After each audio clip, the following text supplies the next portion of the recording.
So I wanted to come in here and talk about the recent passing of the former CEO of YouTube, Susan Wojcicki, because I think this is going to coincide very well with the videos I've been putting out lately. So to give you a little bit of a background, and it's just going to be very quick, Susan Wojcicki has been working for YouTube, well, for Google since 1999, and then she joined YouTube in 2006 when Google acquired it, and then she became the CEO in 2014, and then stepped down in 2023 due to health issues, and those health issues being lung cancer. So I wanted to talk about like the reception that she's gotten in regards to her passing, because it's been very split. Because you have one side that are, I don't want to say happy about it, but they're not upset about it either. And then you got the other side that is sad about the situation. So basically, you have people that's just like, basically like, screw her. She got what's coming to her. Maybe not like that, but like, again, people just generally upset with her. And then you have the other side that's just like, well, all right, I may not agree with what she did, but she still passed away, and she passed away due to a crucial, dangerous illness. And coming from someone that has a disease, I have cystic fibrosis and cystic fibrosis related diabetes. I understand that struggle. However, I also understand the struggle of being a YouTuber. And again, I've been talking about this with these past few videos, so I'm kind of in an interesting spot with this. But what I really wanted to discuss here is really the legacy that you leave behind, because that's really going to determine how people perceive you after you passed. And unfortunately, she didn't really leave a good legacy due to all the changes that she's made on YouTube since like 2014 or whatever. And it's funny because I noticed around that time that's when YouTube really started getting worse. So now to have like a name and a face behind it, it all kind of makes sense now. Because again, like I said, the algorithm and just a lot of things, honestly. And there was this one comment I was talking about this, not even just like the specifics, but just the overall effect a lot of these changes that was made to YouTube during, between like 2014 and now, and how it's affected a lot of people. Because people are saying like, for some people they're trying to make careers out of this, and because now they're struggling to even get their video seen, it's just basically like you're making it hard for them to live. Like you're taking food off of their plate. And I understand that perfectly. I really do. Now, for me personally, I'm not trying to like make money on YouTube per se, although if that does happen, that would be great. But I do have like a job outside this. And I'm pretty sure there's a lot of people that do as well. But there are people who are legitimately trying to make careers out of this. And unfortunately, due to all these changes, it's very difficult. And it could be near impossible unless you succumb to whatever is popular right now, or succumb to all the like grifting and degeneracy that's like on YouTube right now. And even then, that's not even a guarantee, because again, the algorithm is working against you, so you gotta do a whole lot of just stuff. And trying to figure out how the algorithm works just in of itself is hard, and even if you figure it out, it's still hard to kind of manipulate that to your advantage.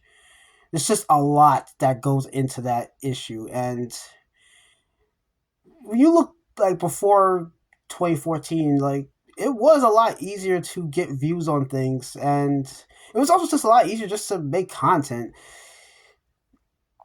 Again, the algorithm stuff. Let's see, live streams. Oh yeah, remember when it was easier to make live streams on there? Not anymore. And I also heard recently from like another YouTuber that apparently if you live stream too much, that your channel become that you the algorithm or whatever will see your channel as like a live stream channel, that might actually hurt like you getting views. I'm not sure how true that is. You might want to fact check that, but that's very interesting. In fact, somebody left a comment recently on one of my other videos, because I also I'm posting this now on YouTube and TikTok so everybody can see them. And Gosh, I can't believe I. Because I actually responded to the comment too. I completely forgot what it was, but that's I guess that's the ADHD working now. But like, the point is, it is hard to really like try to make a career on YouTube, and unless you got big like prior to like 2014 or 2017, good luck trying to do that now. See, but that's the problem people have with her because what she basically did, just sum up everything, is that she's YouTube is no longer like it's no longer friendly to just like regular folks just trying to like make content. If anything, it's geared more towards like celebrities and social media influencers and just people in the entertainment industry that's already established, and not even like some of the new people come down. I'm talking about some of these old people because again, I might have mentioned this before, like how there's a lot of like celebrity channels that's on here, and a lot of these people have also started doing podcasts and stuff on YouTube, and for the most part, it's catering to all those people, basically industry people. So unless you get in the know with those people, you're not gonna make it very far.